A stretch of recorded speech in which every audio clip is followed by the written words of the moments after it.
ከልጅነቴ ጀምሮ ጸሐፊ የመሆን ፍላጎት ነበረኝ። ያንንም ፍላጎቴን ስለማቀው ሃይስኩል እንደጨረስኩ ኮሌጅ ላለመግባት ወሰንኩ። ዞሮ ጸሐፊ መሆኔ ስለማይቀር 4 ዓመት የማልፈልገውን ትምህርት ለምን እማራለሁ ብዬ ነበር ያሰብኩት። ስለዚህ ጸሐፊ የመሆን ህልሜን ላሳካ ገና ከመጀመሪያው መጽሐፍ ጀመርኩ ማለት ነው። ወጣት ነበርኩ። ታሪኮችን መጻፍ ደስ ይለኛል። እዚህች ምድር ላይ የተፈጠሩ ታሪኮች ሳይሆን የራሴ ተረቶች ናቸው። ልብ ወለድ መጽሐፎችን ነው የምጽፈው። በወቅቱ ኢንተርኔት የሚባል ነገር አልነበረም። የምጽፋቸውን ጽሁፎች በታይፕራይተር ላይ ጽፋቸውና ከዛ አሳልፌ ለሰዎች እሰጣለሁ። አንድ ታሪክ ከጻፍኩ በኋላና ከላኩ በኋላ ግን የሚሰማኝ ስሜት አለ። ነገ ጠዋት ስነሳ ሁሉም ነገር ይስተካከላል ወይንም ሁሉም ነገር ተቀርፎ ይጠብቀኛል ብዬ አስብ ነበር። ጠዋት ከቤቴ ስወጣ ሊሞዚን በሬ ላይ ቆሟል። ብዙ ሰዎች ከሊሞዚን ይወጣሉ። ኒየል ከዚህ በኋላ መስራት የለብህም፣ የሚገርም መጽሐፍ ነው የጻፍከው፣ ስለዚህ አታስብ፣ ሁሉም ነገር ተችሎልሃል የሚል መልእክትን ነበር የምጠብቀው። ከ6 ሳምንታት በኋላ ግን የሚጠብቀኝ መልእክት የዛ ተቃራኒ ነበረ። ለእኛ የሚሆን አይነት ታሪክ አይደለም፣ አንፈልገውም ይሉኛል። አንድ ጸሐፊ እንዲደርሰው የማይፈልገው አይነት መልእክት ነው። አሳታሚዎች እንዲህ ብለው መለሱላችሁ ማለት ቅስማችሁ ተሰበረ ማለት ነው። አሁን ታዲያ በዚህ አይነት ሁኔታ ላይ 2 ነገሮችን ላምን እችላለሁ። የመጀመሪያው በቃ ጽሁፍ ለኔ አይደለም፣ ጥሩ ጸሐፊ አይደለሁም ብዬ ላምን እችላለሁ። ሁለተኛው መንገድ ደግሞ አይ አሁን በትክክል አልጻፍኩም፣ አስተካክዬ መጽሐፍ ከቻልኩ ይሆንልኛል ብዬ ማሰብ ነበር። ለኔም ደግሞ የሚቀለው ሐሳብ ሁለተኛው ስለሆነ ሁለተኛውን ሐሳብ አመንኩት። ስለዚህ ጠዋትና ማታ ስራዬ መጽሐፍ ብቻ ሆነ ማለት ነው። የበለጠ እየጻፍኩ በመጣው ቁጥር የበለጠ እየተሻሻልኩ መጣው። የምጽፋቸውም ጽሁፎች የተፈጠሩ ሳይሆኑ እኔ በልቤ ውስጥ ቢፈጠር ወይንም ደግሞ ባየው ደስ ይለኛል ብዬ ያሰብኳቸውን ታሪኮች ነው። የልቤን ፍላጎት እኔ በጽሁፍ መልክ አወጣዋለሁ፣ ሰው ያነባዋል፣ እነሱ ስላነበቡት ደግሞ ይከፈለኛል። በቃ ጸሐፊነት ህይወቴ በዚህ አይነት ጉዞ ውስጥ ነው ሄደው። ለራሴም ከምጽፈው በላይ ግን ለሰዎችም እጽፋለሁ። ፍሪላንሲንግ ይባላል። እናንተ ስኪላችሁን ወይንም ክህሎታችሁን ለሌላ ሰዎች ፕሮጀክት ማዋል ማለት ነው። አሁን ላይ ባለሁበት ቦታ ቆሜ ስመለከተው ህይወቴንም ወደ ኋላ መለስ ብዬ ስቃኘው እኔ ሙያ አለኝ ማለት አልችልም። ምክንያቱም አንድ ሰው ሙያ አለኝ ለማለት ወደዛ ሙያ ለመቀላቀል የሆነ ሐሳብ ወይንም እቅድ ሲኖረው ነው። እኔ ምንም ነገር አልነበረኝም። አቅጄም አስቤ የሚያመጣሁት ነገር የለም። እንደ እቅድ ከተያዘ በ15 ዓመቴ በህይወቴ ማድረግ የምፈልጋቸው ነገሮች እነዚህ ናቸው ብዬ ዘረዘርኳቸው ነገሮች ነበሩ። ነገር ግን የ15 ዓመት ልጅ ነበርኩ። ለአዋቂዎች የሚሆን ልብ ወለድ መጽሐፍ ፈልጋለሁ። ለህፃናት የሚሆን መጽሐፍን መጽሐፍ ፈልጋለሁ። በተጨማሪም ኮሚክ ቡኮችን፣ ፊልሞችንም እሰራለሁ። ከዛም አልፌ ወደ ኦዲዮ ቡክ እሄዳለሁ ብዬ የጻፍኳቸው ብዙ ነገሮች ነበሩ። ታዲያ ሙያ የለኝም የምላችሁ ለዚህ ነው። እዛ የጻፍኩት ዝርዝር ላይ የነበሩትን ነገሮች ብቻ እያደረግኩን የቀጠልኩት። በዝርዝሩ ላይ የተጻፈውን የመጀመሪያውን ነገር አየሁ፣ እሱን አረግኩ። ከዛ ወደ ቀጣይ ያለፍኩ። እንዲህ እያልኩ የህይወቴ እቅድ በዛ መሰረት ሆነብኝ። እኔም ይሄው ለእናንተ አሁን መጥቼ የምነግራችሁ ነገር መጀመሪያ ስጀምር ባቀው ኖሮ ብዬ ያሰብኩትን ነገር፣ በተጨማሪም ደግሞ ያወቅኩትና የተጠቀምኩትን ነገር፣ በመጨረሻም ደግሞ ሰው መክሮኝ ያንን ምክር እንደመከተል ሳልከተል የቀረሁት ነገር ግን ምርጥ የተባለውን ምክርም አጋራችኋለሁ። ህይወታችሁ ውስጥ ስትኖሩ እነዚህን ነገሮች ካስታወሳችሁ ጥሩ ይሆንላችኋል ብዬ የማምንባቸው ነገሮች ናቸው። በህይወታችሁ ውስጥ በጥበብ መንገድ እሄዳለሁ ብላችሁ ካሰባችሁ፣ ስራችሁ ጥበብ ከሆነ የምትሰሩትን ነገር መጀመሪያ ላይ አታውቁትም። እመኑኝ፣ ይህንን ነገር ስላችሁ ከልቤ ነው። እንደ ጸሐፊ ሆኜ ሳይሆን እያናገርኳቸው ያለሁት ሁሉንም በጥበብ ስር ያሉትን የሥራ ዘርፎች ወክዬ ነው። ክሪኤቲቭ የሆነ የፈጠራ ችሎታ የሚጨመርበት ማንኛውም ስራ የእናንተን ትልቅ ጥበብ ይጠይቃል። ያንንም ደግሞ የምታውቁ ሰዎች አትሆኑም። መጀመሪያ ስትጀምሩ ሁሉም ነገር ጨለማ ነው። ይህም ደግሞ ለእናንተ ጥሩ ዜና መሆን አለበት። የሚሰሩትን ነገር የሚያውቁ ሰዎች የሚሰሩት ነገር ትክክል እንደሆነና ትክክል እንዳልሆነ ለይተው ያውቃሉ። የሚቻለውንና የማይቻለውንም ያውቃሉ። በአጠቃላይ ህጉን ያውቁታል። በህጉ ስር የሚጫወቱ ናቸው። እናንተ ግን ጀማሪ ናችሁ። ምንም የምታውቁት ነገር የለም። እውነቱን ንገረኝ ካላችሁኝ ማወቅም የለባችሁም። በጥበብ ውስጥ ያሉት ህጎች እንዳለ የተመሰረቱት ይቻላል ከሚባሉ ወይንም ፖሲብል ከሚባሉ ነገሮች አልፈው ባልሄዱ ሰዎች ነው። እናንተም በምንም አይነት ዘርፍ ውስጥ መንገዱ ላይ ከገባችሁ አይቻልም የተባለውን ነገር የማታውቁ ከሆነ ያ አይቻልም የሚባለው ነገር እናንተ ጋር አይሰራም፣ የለም። ስለዚህ ለእናንተ ይቀላል ማለት ነው። እናንተ የደረሳችሁበት ቦታ ጋር ማንም ሰው ደርሶም ስለማያውቅ ምንም የወጣ ህግ አይኖርም ማለት ነው። ስለዚህ እነሱ ካሰቡት በላይ እናንተ ከሄዳችሁ ከዛ በኋላ ያለውን ህግ የምታወጡት እናንተ ናችሁ። ሁለተኛው ምክሬ በጣም ቀላልና ቀጥታ ነው። ማድረግ ያለባችሁ ነገር ከባድ ይሆናል፣ ነገር ግን የምነግራችሁ ነገር ቀላል ነው። እዚህ ዓለም ላይ ለምን እንደመጣችሁ የምታውቁ ከሆነ፣ እዚህ ዓለም ላይ ምን መስራት እንዳለባችሁ የምታውቁ ከሆነ ያንን ነገር አድርጉት። በቃ ጀስት ዱ ኢት። ከዚህ የበለጠ ምክር ልታገኙ አትችሉም። ምክንያቱም ምክሩን ተመልክታችሁ ቀላል ይመስላል፣ ተግባሩ ላይ ግን ልተገብሩት ስትመጡ ትቸገሩበታላችሁ። አንዴ ግን ያንን ነገር አድርጋችሁ ካለፋችሁ በኋላ ምን ያህል ቀላል እንደሆነ ደግሞ ትገነዘባላችሁ። ህይወታችን በአብዛኛው በዚህ ሳይክል ውስጥ ነው የምታልፈው። በህይወትም መድረስ የምንፈልግበት ቦታ ላይ ለመድረስ ማድረግ ያሉብን የተወሰኑ ነገሮች አሉ። ራሴን እንደ ምሳሌ ማንሳት እችላለሁ። ገና በልጅነቴ ስጀምረው እዚህ የጽሁፍ ዓለም ውስጥ ስቀላቀል ሊሞዚን ይመጣልኛል ብዬ አስብ ነበር ብያቸዋለሁ። እውነታው እንደዛ እንዳልሆነ ሲገባኝ ግን የሆነ ነገር ማድረግ አለብኝ ብዬ ተረዳው። የምጽፋቸው ጽሁፎች በጣም አሪፍ ቢሆኑ ኖሮ አሳታሚ ድርጅቶቹ እሺ ናና ሽጥልን ይሉኝ ነበረ።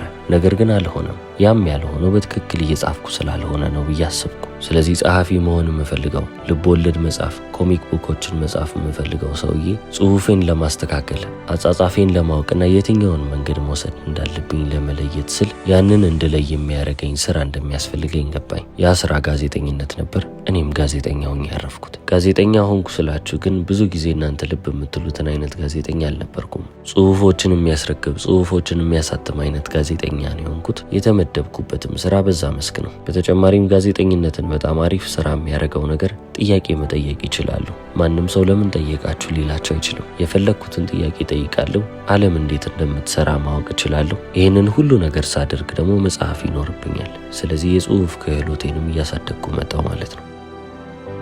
የሚያስደስተው ነገር እየጻፍኩ እንዴት መጻፍ እንዳለብኝ እየተለማመድኩ እየተከፈለኝም ነበረ። ስለዚህ ፋይናንሻሊ ጥሩ እየሰራው ነበር። በተጨማሪም ደግሞ ይህንን ጽሁፍ በዚህ ጊዜ አስገባ ብለው ቀነ ገደብ ይሰጡኛል። በዛ ቀነ ገደብ መሰረት ጽፌ ያስገባለሁ። በአስቸጋሪ ሁኔታዎች ላይ የምጽፋቸውም ጽሁፎች አሉ። እንዲሁም ደግሞ ጊዜ ተርፎኝ የምጽፋቸው ጽሁፎች ነበሩ። ስለዚህ በሁሉም አይነት ሁኔታ ውስጥ እንዴት መጻፍ እንዳለብኝ ያለማመዱኝ። ታዲያ አሁን ይህንን ለምንድን ነው እየነገርኳቸው ያለሁት?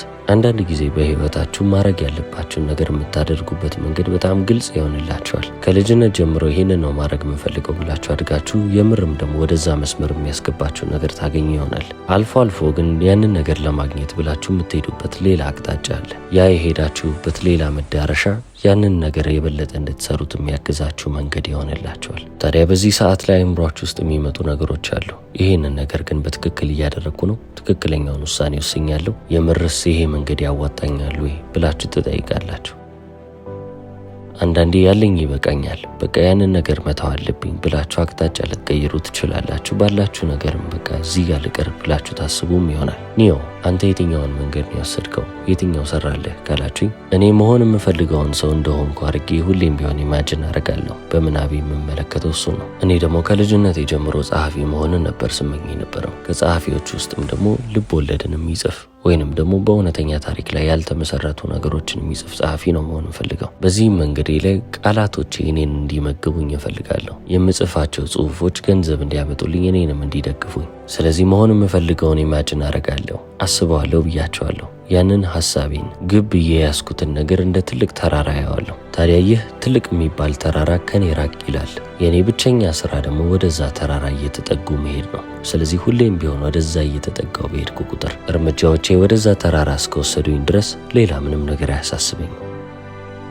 በህይወት ግን ሁሌም እርግጠኛ ልትሆኑ አትችሉም። ስለዚህ አልፎ አልፎ ቆም እላለሁ። ምንድነው እየተፈጠረ ያለው ነገር? እግሬ ወዴት ነው እየመራኝ ያለው ብዬ ራሴን ጠይቃለሁ። የሚሄድበት መንገድ ከተራራው እያራቀኝ የሚመጣ ነገር ነው ወይንስ ወደ ተራራው እያቀረበኝ የሚሄድ ነገር? ወደ ተራራው የሚያቀርበኝ ነገር ከሆነ አሁንም ወደዛ መስመር ለመቀጠል ወስናለሁ። አለበለዚያ መንገዴን ቀይሬ ወደዛች ተራራ ለመሄድ ነው የምሞክረው። ታዲያ ከዛ ከምፈልገው ተራራ እያራቀኝ የሚመጣ ነገር ወይንም ደግሞ የተለየ ዕጣ ፈንታ ሊሰጠኝ የሚችል ነገር በህይወቴ ተፈጥሯል ወይ ብላችሁ ካሰባችሁ አዎ ተፈጥሯል። ብዙ ከህልሜ እንድርቅ የሚያደርጉኝ ስራዎች መተውልኝ ነበር። የኤዲቶሪያል ስራዎች። እነዚህ ስራዎች ቀላል የሚባሉ አልነበሩም። ማንም ሰው ሊያገኛቸው የሚመኛቸው አይነት ስራዎች ናቸው። ስለ ደሞዙ አናውራ። በጣም አሪፍ ደሞዝ ይከፍላሉ። በዛ ብቻ ጥሩ ህይወትን መኖር እችል ነበር። ታዋቂ የህትመትና የጋዜጣ ድርጅቶች ላይ ምርጥ የሚባሉ ስራዎችን አግኝቻለሁ። እነዛን ሁሉ ግን እምቢ ማለት ነበረብኝ። ምክንያቱም ምንም ያህል ምቾት የሚሰጡ አይነት ስራዎች ቢሆኑም ግን ከተራራዬ ከምፈልገው መዳረሻ የሚያረቁኝም ነበሩ።